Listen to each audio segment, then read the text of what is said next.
Well, almost universally, ancient texts and traditions have reminded us that we are connected.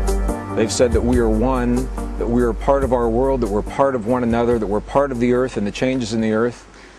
And what I've found is, over the last 22 years, as I've traveled nearly every continent of the earth and spoken to people from so many different traditions and cultures, is that people really want to believe that. They want to believe, and they like to believe that we're truly connected, but they need a reason for that belief. In the last years of the 20th and now the first years of the early 21st century, science is now giving us that reason for our logical mind to make the connection, to see how we're related and how we influence the world, and how by honoring that connection through our hearts, we literally have the power to influence the very fields of this planet to sustain life in the world, sustain the health and the healing and the well-being of our bodies. And it's all about the magnetic fields of the earth. Where this really came into focus was around the events of September 11th, 2001. It was during that time that the United States has two satellites. They're called the GOES, G-O-E-S, Geosynchronous Environmental Satellites, I believe is what they're called. One positioned in the northern hemisphere, one positioned in the southern hemisphere. And the role of these satellites is to measure the magnetic fields of the earth and send back readings every 30 minutes. And those readings normally fall within a certain range of data that scientists are relatively used to seeing. Well, it was in September of 2001 that scientists began to see some readings that were off the map, just off the scale compared to what they'd seen in the past. And they said, well, what's happening? What is it that could be influencing the magnetic fields of the entire planet to such a degree that we're seeing these big spikes that our satellites are sending back? We've never seen these before. They overlaid the data from the satellites onto a calendar of months and days, and lo and behold, what they found is that the spike was occurring precisely during the time of September 11th, 2001, and even more precisely that the first spike occurred 15 minutes after the first plane hit the first tower in the World Trade Center. Now, the reason this is so important to a scientist is because for 300 years, our science has been based on two false assumptions. The first false assumption is that everything is separate from everything else, that what happens in one place has no effect on what happens anywhere else, and if it looks like it does, it's only a coincidence.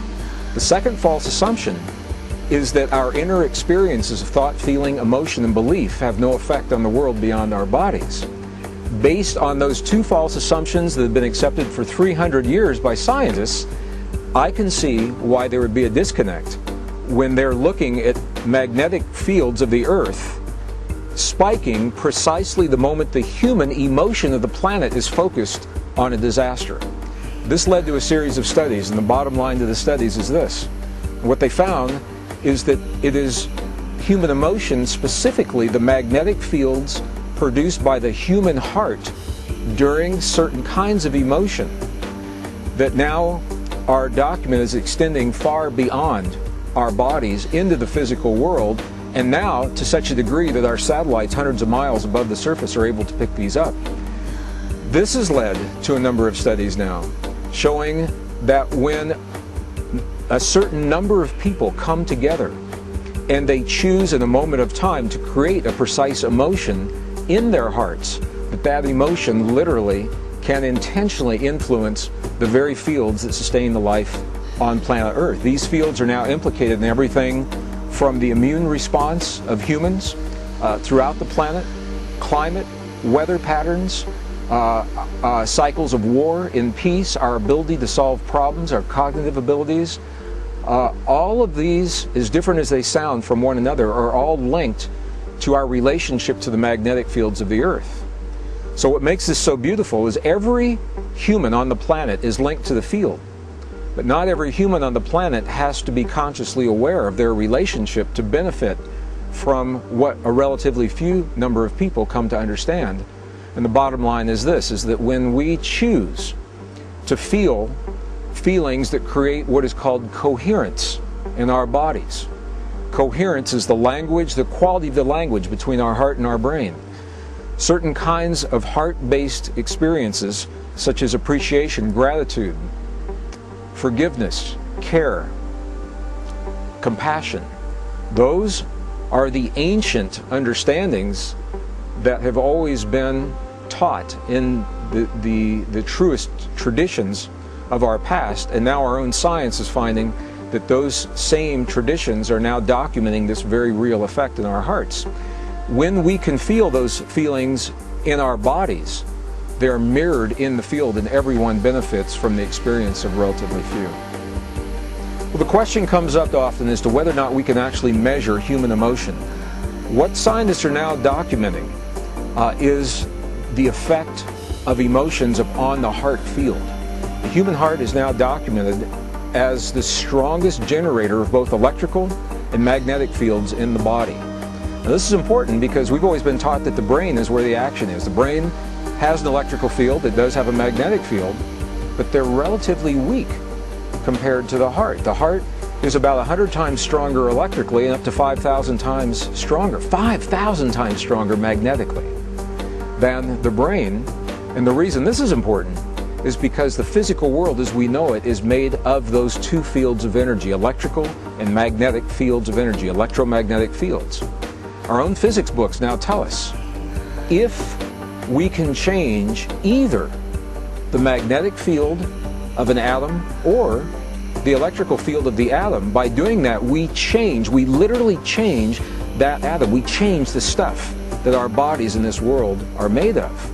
And it appears now that the human heart is designed to do both, to change both the electrical field and the magnetic field of our bodies and our world, and they do so in response to the emotions that we create between our heart and our brain.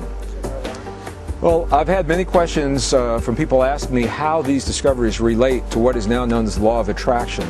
At a very high level, in broad brushstrokes, they may give us insight into the relationships, but when we get deep into the findings as well as the ancient teachings, what we find is this: it's less about attraction and more about a mirroring.